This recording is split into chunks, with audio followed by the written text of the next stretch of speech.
नानी यो के हो यो? फुल फुल हो? के को फुल हो नि? लाली गुराँसको। किन लिएको यो? बेच्नलाई? तिम्रो नाम के हो नि? नमुना घरती हो। कतिमा पढ्छौ तिमी? 3 हो। बाबुको नाम के हो त नि? यो के हो यो? के को फुल हो? लाली गुराँसको हो न? कतिमा बेच्छौ तिमी यो फुल? 20 रुपियाँको। 20 रुपियाँको यो मात्रै हो कि दुईटै हो? दुईटै हो। फुल बेचेर के गर्छौ? पैसा कमाउँछौ। पैसा लगेर के गर्छौ नि? ए कापी कलम किन्छौ? हो गुड है। ल हाम्रो फुल कसलाई दिन्छौ तिमी? उहाँलाई बेच्छौ? ल फुल कतिमा दिन्छौ दियो त? दुईटै फुल दिने कि कसको दिने? दुईटै दिन्छौ? ल तिमीहरूलाई हामीले दुवैजनाको फुल लिइदिन्छौँ है।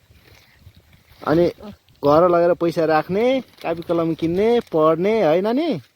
है बाबु? ल